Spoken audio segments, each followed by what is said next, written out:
Hello, sisters, and welcome to Go Solo Live. This is Jennifer Buchholz with Transform Via Travel.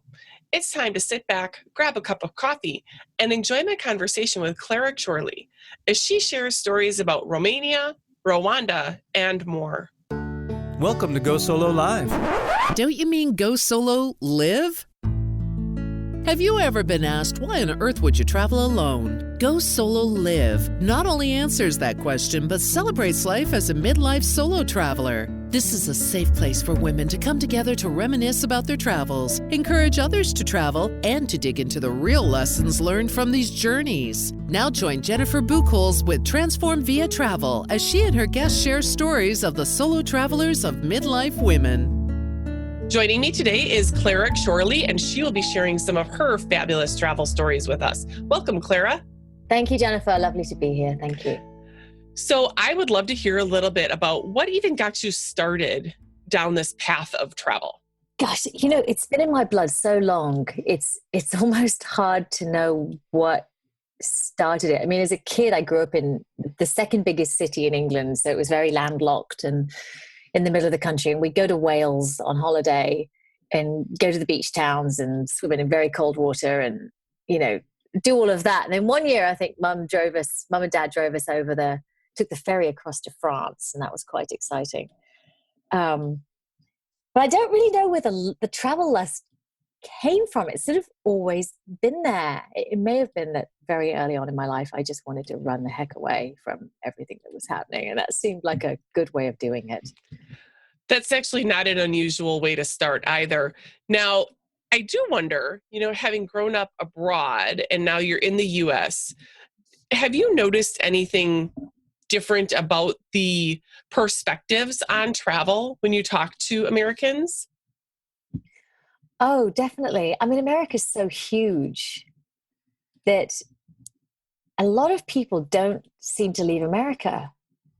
And if they do, they may go to Canada, which it's definitely different, but it's not drastically different.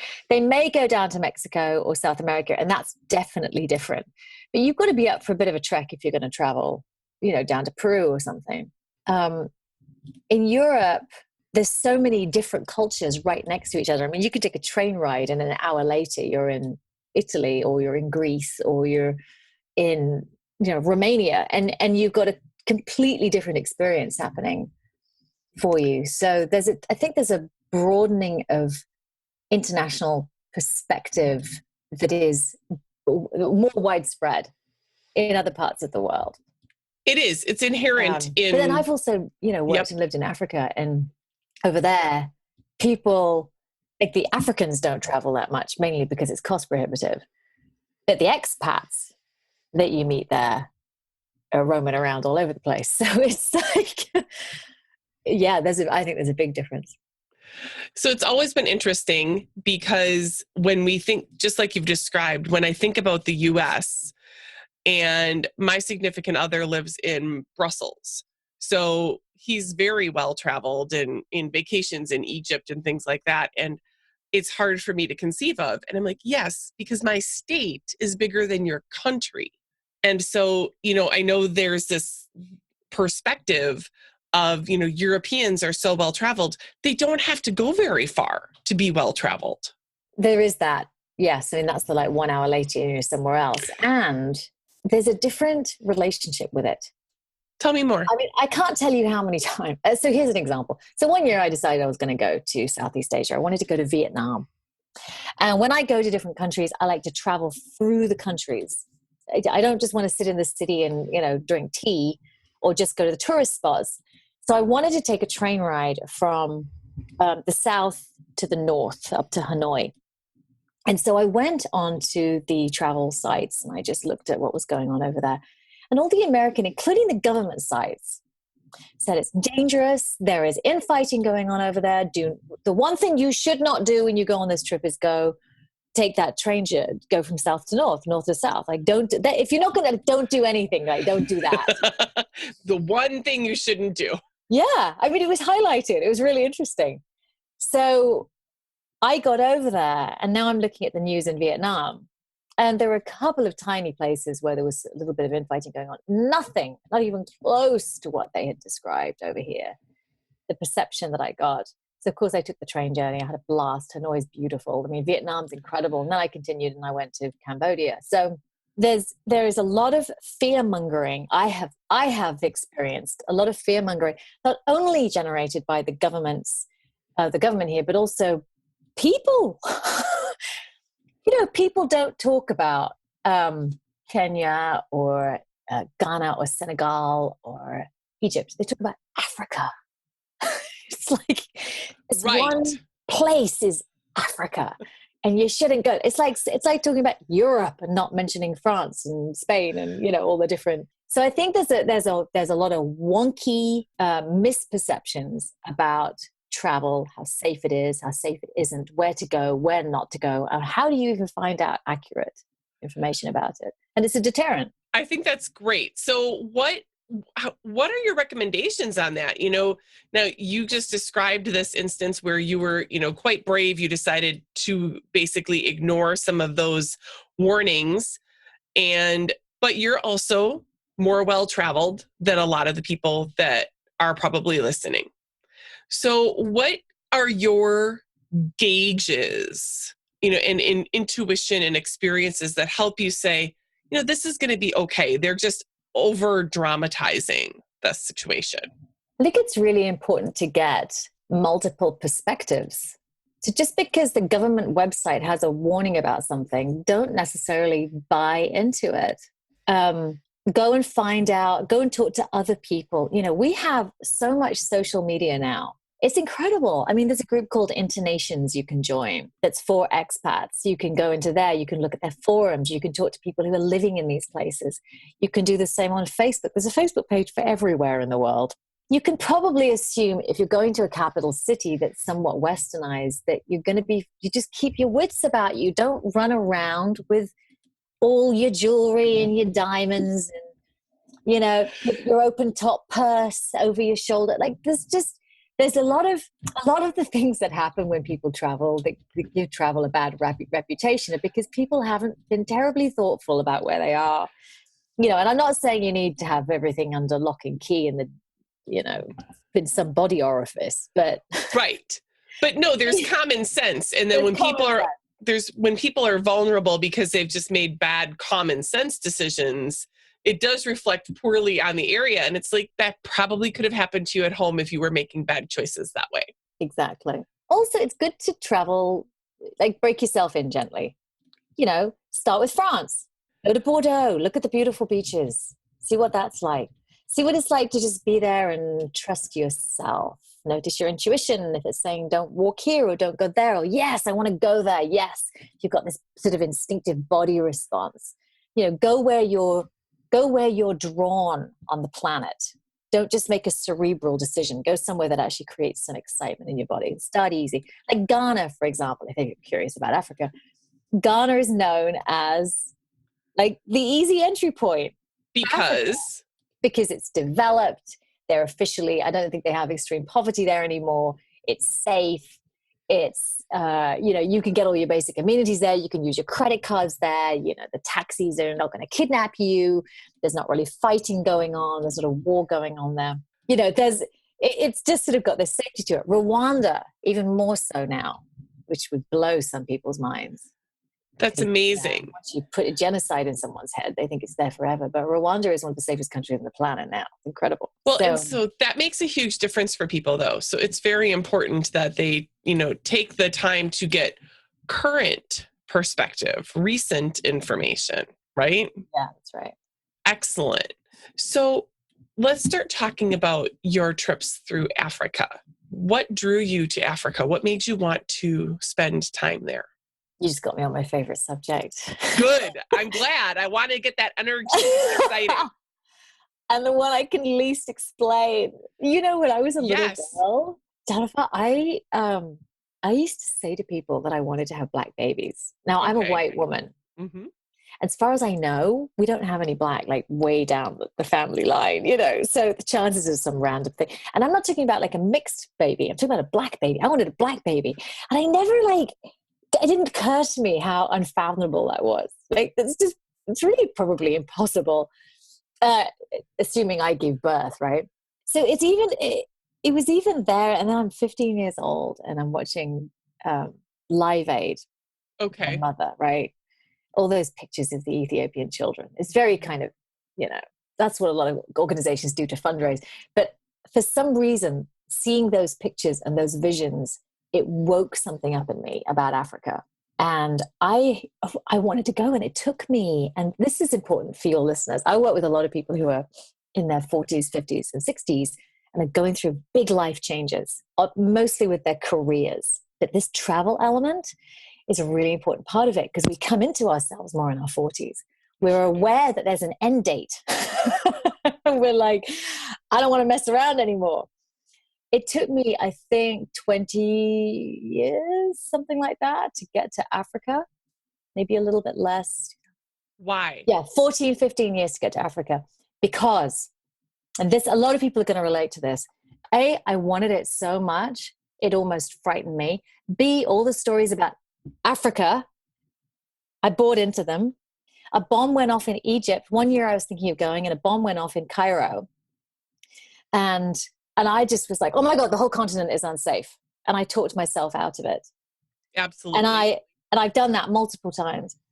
So there was something about, I was scared. I wasn't quite ready. I was buying into the stories in order to reinforce my own not readiness. I also, on some level, Jennifer, on some deep level inside of me, I think I knew if I went, my life was going to change. That's it. I think that's such an important moment to take and explore, because we encounter the most resistance to whatever is going to bring us the most greatness. And so your insides knew, and they were protecting you, but that's also fear and all those other bad things holding us back. So how exciting that you were experiencing it, and then you had to figure out how to push through it and do it anyway. Yeah. Yeah. And what I did to do that was I kept focusing on it. I kept coming back to it. I didn't push it away into this little side piece inside of me and get on with my life that was already lacked some fulfillment. Mm-hmm. I kept taking it out of my internal closet and looking at it and going, why am I afraid? And when am I going to be ready? And there's that desire, and there's that pushback, and there's that, oh, I don't really want to go. I'm making it up. I don't, I'm lying to myself. No, I really, and I just sort of kept looking at it. And then one day somebody suggested I read this book. We wish to inform you that tomorrow we will be killed with our families. And it was about the Rwandan genocide. And I'm reading this book and I'm like, oh my God, I can't do this anymore. I can't sit here. I want to go. And I didn't want to rescue anybody. I was curious, like, how does a country recover from that? And I was just ready in that moment, reading that book, all those feelings, everything I was learning. I was like, I'm ready, I'm going. And I knew it, and I was congruent. And within, I think, 4 or 5 months, I was in Rwanda, traveled through Egypt and Sudan, and they have their own stories, and Ethiopia, because I'm a crazy high-risk traveler. But finally made it to Rwanda within 3 weeks. This is unheard of. Within 3 weeks, I met this woman. She said, you should talk to my husband, Josh. And Josh was running this project that was overseeing 50,000 people who were living in the countryside. So multiple villages. Long story short, he hired me. I went to Rwanda on this adventure. I went to Africa on this adventure. I ended up in Rwanda. Within 3 weeks, I was hired and working as a management consultant. I tell you what, great. Talk about freaking me out. Right? I mean, it really did. I was terrified every day, and I was deeply fulfilled. So far to date, I have not experienced that. Well, I'm about to next year, but we'll get to that. Awesome. So it did change my life. It changed how I saw myself. I lived out there for 7 months, which isn't that long, but it is long when you're going for a 6-week vacation. I lived out there for 7 months. I did this huge project, biggest thing I had done to date. Worked with a lot of the local people, came up with their strategic planning, and then came back and I was like, how do I follow that? So I knew there was something about Africa that was very special. And when I finally went, it did change my life. And it has every time I go. So when you think about it, though, you went at the exact right time, because had you just gone for that 6-week experience, you may not have run into the opportunities, nor had been ready to take the opportunities that were presented to you as a management consultant. And so there's work, which is great. And it's certainly probably added to your career portfolio. But even better, there's that ability to help in a manner that you've probably never helped before. It was the first time that every box on my skill set, not just what I was good at, but what I enjoyed and was good at, in the environment, with the population, like it all came together.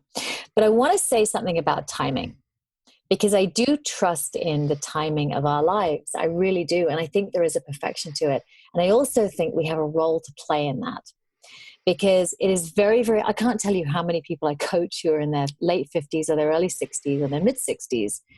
And they have just put it off and put it off and put it off. I'm working with a guy right now for the last 30 years. He's been working as a VP, a finance VP. I mean, he worked his way up to that over 30 years. And he hates it.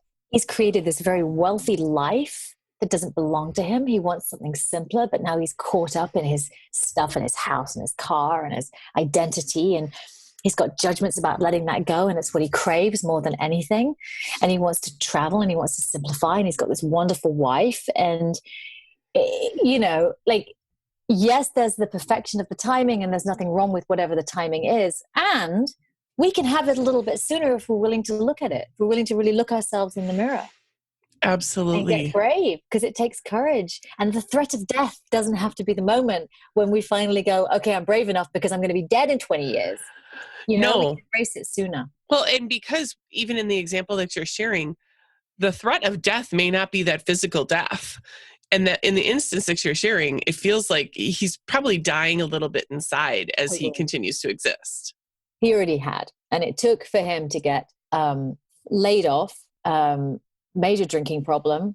He had to start facing that. Like, things broke, his life broke down around him, and it had to get that bad for him to wake up. And I'm just saying, it doesn't have to get that bad. But whenever we shut down our true desires, our true wants, it's our soul talking to us, our energy, our excitement, these pulls to these different places, to these adventures. That's our soul talking to us. And you keep putting a cap on that, and over the years, your body's going to break down, your confidence is going to break down, your joy is going to break down, and you're going to pay a price for it. And then for some of us, it's going to blow up in our faces, as it did for him. I mean, he's really kind of lucky that his relationship has stayed so strong. Well, and so that's partly how I think travel can create this whole new vision of opportunities and possibilities and what ifs, unlike anything else, because when we're surrounded by our everyday, and even honestly the same language or this similar sceneries, so when you're traveling domestically, there's still possibility of some of this, but it's just not the same as when you really jump out of your comfort zone and go somewhere that you have no real frame of reference for and no experience with. We get to go back and go to our very core of ourselves and self-reliance, and not thinking about societal pressures and not thinking about our stuff, and just being.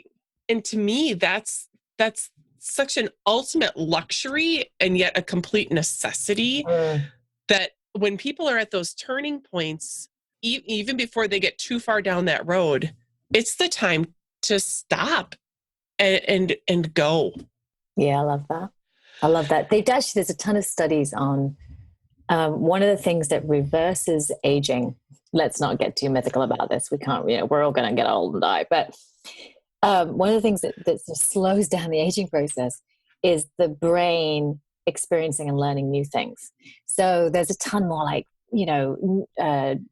guess programs that work the neurons differently in your brain. I always say, like, if you've got a cart and it's got wheels and you roll it back and forth on a carpet in the same place, what's going to happen? It's going to get those ruts. Yep. Right. And our thinking processes do the same, and we're creatures of habit.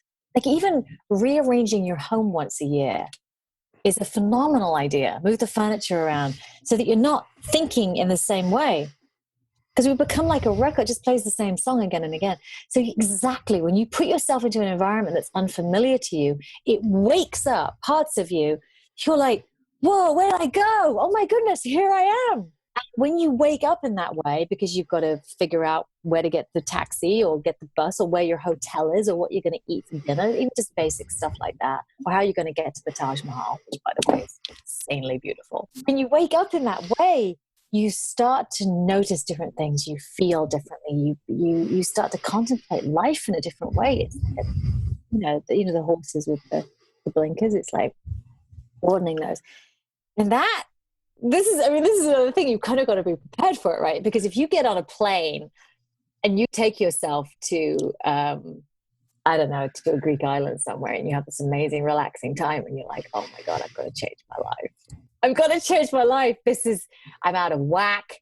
I'm getting relaxed for 2 weeks a year. And when you come back, you got to be ready to sort of implement that. And that could be a great time to call in some support. Absolutely. Imagine you can do it yourself. But yeah, it's so good for us to be in those environments that are unfamiliar. It's so good. Absolutely. And it can really help you shift perspectives. And even if you're not ready to fully implement change, what it does is I like to think you use the word awaken. It makes you see that other things are at least possible, where when we're in our same box every single day, we don't even recognize that there's other things possible sometimes. So, yeah. So, all right. So we've talked a bit about Africa, and I know, Clara, you have stories that could go on and on and on. So I love that. That's partly why I've invited you to be here today. But I'd like you to take another example of some impactful travel that you've done. And I'm going to let you pick from your plethora of stories of what you'd like to share next. Is it something specific, impactful wise, you would like to hear about? Actually, whether it's impactful for you or impactful for now the work that you do and who you serve, either way is great. Well, so those two always overlap. If it's impactful for me, it impacts my clients and the work that I do. Because if I'm growing, then I serve them in a better way. And the more fulfilled I am with my work and my experiences, the better coach I am, because that's what I coach people towards, is fulfillment in their work. So I will share, this isn't directly about career coaching, but it's on one of my trips, I like to travel for longer than a week or two if I can. And I just want to sidebar this with, like, if you can't get away for a week or two to an international country, drive up the coast to somewhere you haven't been, like go away for a weekend. Don't plan it. Be spontaneous. Find an Airbnb when you get there. That can really work too. I love it. So I got on a plane. I went to India, and I flew into Delhi. I flew into Bangalore, sorry, and spent a month at an ashram down there. And then I went up to Calcutta, and I had one piece of paper, and I still have it. I had one piece of paper, and it was from Mother Teresa's Missionaries of Charity. And all it had on it was this address. And, it's not like an address that we would see here. It's a little simpler over there. And somewhere in Calcutta, and 3 recommendations of places to stay, and that was it. They sort of knew my arrival date, but we weren't working on the internet then. We were working via writing letters. So I show up. I get myself to Calcutta. Somehow I find my way. I think I got a taxi or a tuk-tuk or something. Those little 3-wheeler things. And I show up on the doorstep of the Missionaries of Charity. Now, Mother Teresa had passed by then, which was unfortunate. I missed her by a year. But for a few weeks up there, I volunteered. And I worked in a home called Premdan, which meant the home of the sick. And it was just the women were in one place, the men were in another, and the male volunteers worked with the men and so on. Mm-hmm. And I would go into this plain concrete, floored and walled and roofed giant rectangular room with metal single beds in it with foam plastic covered mattresses on them. And I would sprinkle this powdery white, some kind of cleaning solution, and hold in my hand this sort of grouping of sticks that we used as a brush that were wrapped together around the bottom. So you held them at the bottom and you just sort of scraped the floor with them. And we'd brush all this white solution with water, and we'd clean the floors, and then we'd clean the mattresses. It was absolutely exhausting, which gave me this appreciation for how many women in developing countries and men are bent over like that constantly. Sure. And then the women would come in and we would feed them. And sometimes I'd just I remember sitting by the bed of this woman who had the greenest eyes. I think she was from Kashmir.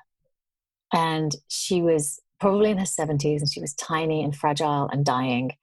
And I sat there and I held her hand, and she talked in Hindi, and she talked and she talked and she talked. And I felt like I understood every word, and I spoke nothing of the language. And just sat there for like 10 minutes, maybe 15 minutes. I don't even know how long it was. And with this beautiful being. And then I left, and she went to rest, and I came in the next day and her bed was empty. And I went to one of the sisters and I said to her, so the sisters are they wear the blue and the white. And I said to her, where is she? Did she die? And she looked at me and she's smiling because they're so beautiful. Oh my God. I mean, I thought about giving up my life and being a missionary of charity for a while because they're just so joyful. And she looked at me and she said, no, she didn't die. She went to heaven. And I don't know, something in me just shifted and changed in that moment. I mean, even just sitting with that woman changed me, and hearing that changed me, and scrubbing those floors changed me. And it just sort of brought me to this place of like what matters and what doesn't matter. And it wasn't out of feeling sorry for anybody or feeling like I had so much and they have so little. There was none of that. None of that. It was just this humility about being in that life for a while. And I got one more. Can I tell you one more quick one? Of course. I think the example you're giving right now, though, is that of being fully present. So please share. Yeah, the fully present in an environment that was hard and beautiful and full of love, and being able to see all of that. Because sometimes we don't see the beauty and the love when things are really hard because we're too concerned with how much our back is hurting or, it was good for me to get outside myself. And then this other story is a little bit different, but I flew into Romania at midnight from Amsterdam. Total last minute flight. I wouldn't do it again. Don't recommend that. Who catches a last minute flight to Romania? Who does that? Oh, okay, Clara. Well, whatever. So a similar situation. I had a piece of paper with a letterhead on it. And these people were expecting me to go volunteer in this place called Chernovoda. That's all I had. But, again, very I didn't have anywhere to stay. And I still thought it was a good idea to show up at midnight. But I'd ripped a page out of a Lonely Planet guide, and it had 4 hotels listed, right? So I get in a taxi at the airport. Now it's like 5:15 midnight. I'm like, this is really late to be flying into Bucharest. Anyway, I get in a taxi, takes me to the first hotel. I'm like, all right, great. I'm watching. The taxi driver seems sane. No idea really where he's taking me because I don't know. It's very dark. So I get to this first hotel and I walk in. And it turns out these hotels were all really close to each other, sort of kitty corner from each other. So the taxi driver goes. I'm like, I'm going to be fine. I've got 4 options here. I go into the first hotel, very, very gruff Romanian man. He's like, no, we don't have any rooms. I'm like, okay. No problem, mister. I should go to the next one. So I went to the next one, which by this time it's like 1 a.m., right? There's these boys hanging outside, kids hanging out by the car and smoking and looking at me. And I'm like, I'm a little bit scared. I'm thinking this maybe wasn't my best plan. Go to the second one, same thing happens, right? We don't have any rooms. I'm like, how can this possibly be? And I'm a single female. What do these people do? Third hotel, same thing happens. Guy No way. Look at me. He didn't even look up from his desk. He's just like, no rooms. Like they don't care, right? Right. I go into the 4th one, and now I'm getting worried because your last option. Exactly. So I go into the 4th one. Same thing happens. This one they've got a high like front desk and wood and all this stuff. And I'm like, I will sleep. I'm like, I've got to tell you stuff. I lost it, right? I lost it in a very calm way, but I was like, I'm not leaving here until you give me a room because you're my last option. It's now almost 1:45, 2 o'clock in the morning. I'm in Bucharest. I don't even know where I am. I need a bed. Do you have a broom closet or something? Because I don't really care at this point. I'll sleep in anything, on anything. I'll even sleep out here. I don't care, but I'm not leaving until you find me something. And somehow they got that I actually meant it. And I was very serious about it. And within about 5-10 minutes, this car pulled up outside. It was a taxi. And I got in, not knowing where I was going. And I got in and they took me, and all of a sudden I'm in this much more sort of developed area, and there's this big tourist hotel is the name of it. And he dumped me off there and I got in bed for the night and it was fine. But it was such an experience in knowing what to not do again, B, facing my fears and staying powerful and being resourceful. And C, trusting. Because every time I travel, even though it may sound like I'm crazy or whatever, or high risk, I'm highly intuitive. I'm always checking in. And then when you develop your intuition in life, you bring that home with you. And now you're like, no, intuitively, I know I'm not meant to work here. Intuitively, I know this relationship is not good for me. Intuitively, I know I got to walk away, or I got to say something right now to my husband or my partner, because the way this is going isn't working for me. You start to trust yourself in a way that maybe you haven't in a while. And that's a game changer in life. That's a game changer. I love it. So I feel like we should put a quick disclaimer that the safety risks that Clara took are based on her. I don't know how I want to phrase it. There's no legal warning. Do not do this at home. Right. But I will also say, you had a plan. It didn't quite work out. But you also had determination and your intuition. And those are really important tools as well. So, no judgment here, because I've been in the situation myself where things just didn't quite go as well. But when you think about risk, I think each person does need to test themselves a bit and stretch themselves a bit so they know where their thresholds are, so they can test their intuition. And without ever putting yourself into situations that could have alternate endings, where it's always so predictable, you don't learn that about yourself. And those are super important lessons to learn. I was in New Zealand once, and, in New Zealand, they're famous for doing all sorts of crazy stunts. That's where all the adventure stuff starts, like bungee jumping and things like that. And we were doing an outdoor adventure, and the group leader said something to my group about, how do you define adventure? And they'd just finished whitewater rafting, and they'd just finished bungee jumping. And so they had all these great examples. And he said, no. He said, adventure is when you do something and you don't know what the ending will be. He says, in most of those situations, it's a pretty predictable ending. They're not going to put you in a situation where you're not going to bounce back from the bungee. So, when we challenge ourselves, it's a huge opportunity for growth. And I don't know, in this day and age, I think there's so much, we can do so much research before we go somewhere. We can plan our adventures and find out information from people who've had similar types of experiences to such a degree that we almost make it too predictable. And I think the opportunity to be surprised and have adventure is a really important opportunity. I love that. It really is. It's like you can create home from home. I'm going on this holiday, but really I'm going to go do exactly what I do at home over there, but without the working hours or something. Exactly. But, I took my 72-year-old mother. She's going to hate me saying that. Maybe you should block that bit out. Anyway. We'll pretend you didn't mention her age.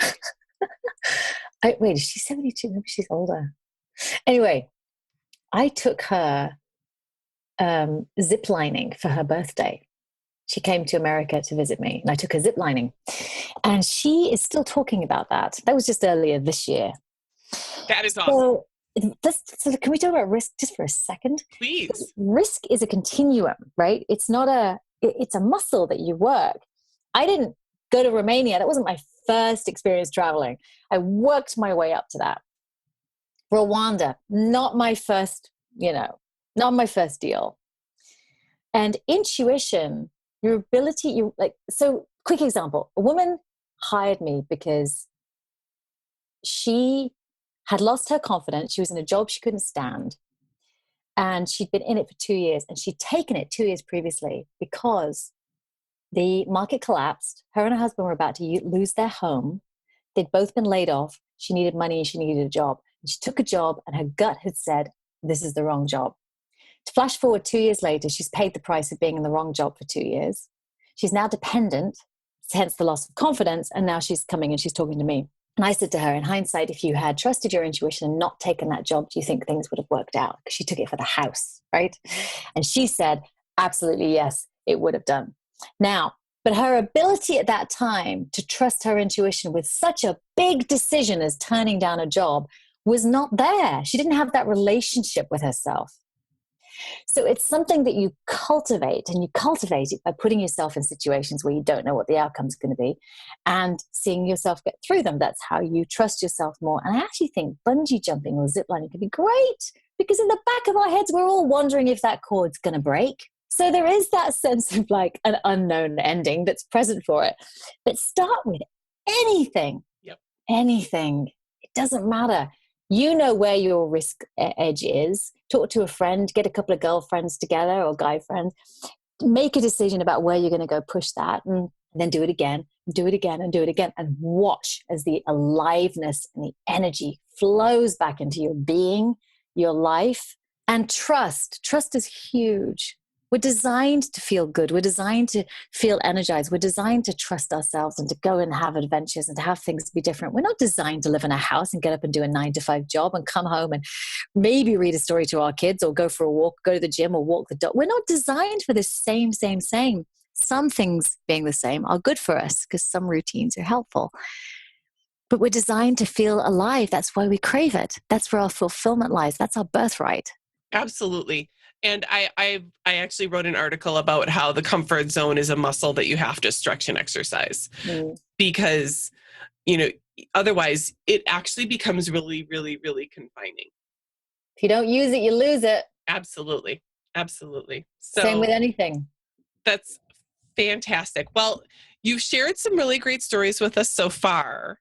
And while we do have just a little bit of time left, I would love, is there anything else that you want to make sure that, the stories of all of your travels, any other stories that you would like to make sure that you share?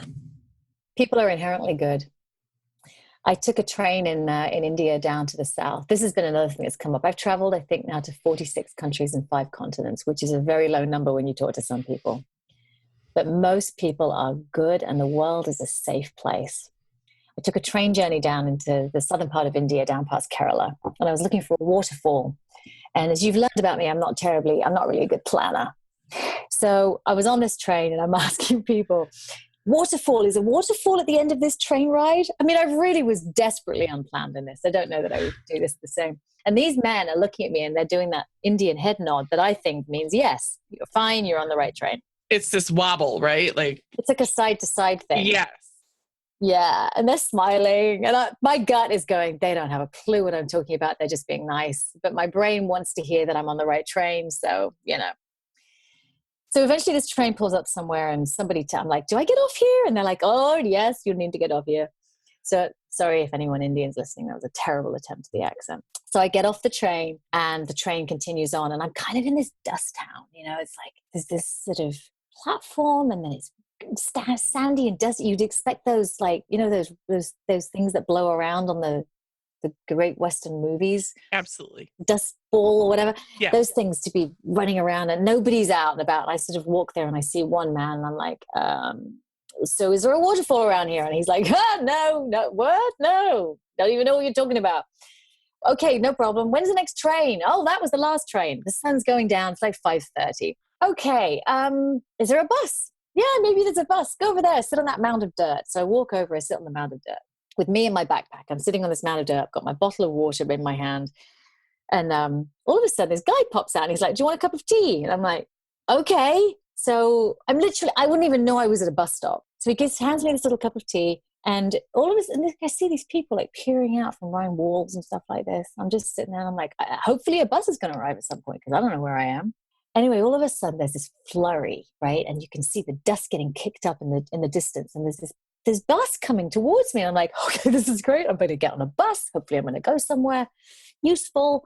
And because everybody's like, just stay there. All of a sudden, this one guy comes, grabs my tea. Another guy grabs my backpack. Another guy kind of grabs me. I mean, literally all these men just came out of nowhere, like maybe 5 of them. 2 of the others are waving at the bus, slowing it down. One of them pushes me onto it. The bus stops. That pushes me onto the bus. They pan my backpack in behind me. Somebody inside the bus takes it, decides where I'm going to sit. I'm sitting by the window. The bus starts driving off. I'm like, I wonder where I'm going. And all of a sudden I hear this shouting from outside the window, and there's a man running alongside the bus with my empty water bottle in his hand. And he's running alongside and he's like, lady, lady, lady. And I reach down and I take the empty water bottle and I settle into this seat next to this woman. I'm like, where are we going? And she tells me, oh, we're going to the center. You'll be fine. Don't worry. Don't worry. That's what they always say. And the bus shows up. And again, I'm in this really developed area and there's a giant hotel sign there. Hotel tourism. And I get off and I stay there. And that experience, Jennifer, was one of the most heartwarming. Oh my God, people are amazing. I was completely dependent on them and I loved it. And they took care of me and nobody really told me what was going on, but I was fine. And I've experienced that more times than I can count, which is why I have such deep trust and love of travel. I love it. I'm not going to the middle of Congo, like I'm aware where I'm going. But That's amazing. And consistently your stories have provided examples of trusting the journey, trusting yourself, and the people will show up and help. That is awesome. Clara, please tell people a little bit more about what kind of work you do and how you help others.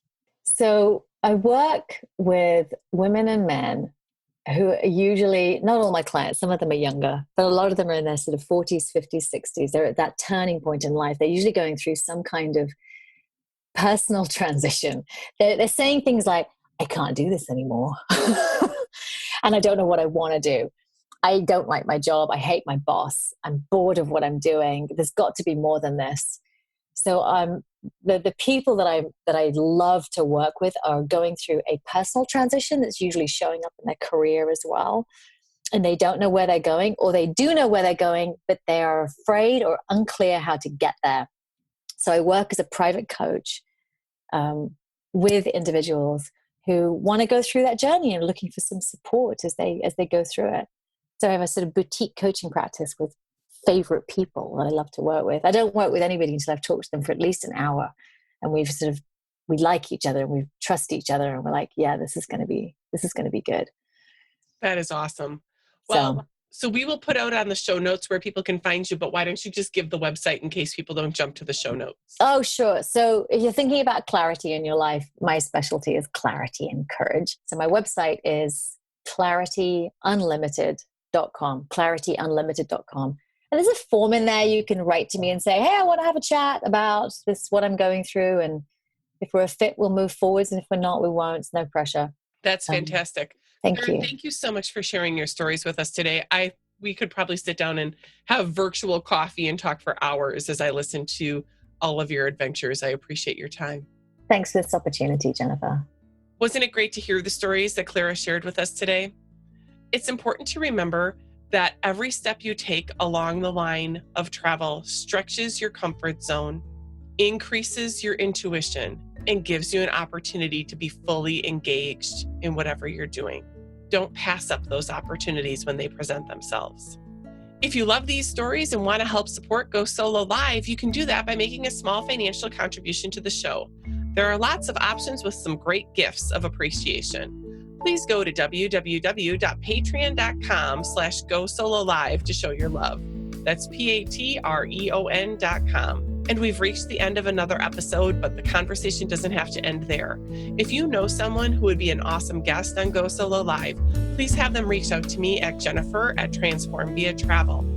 And until next time, remember, go solo, not alone.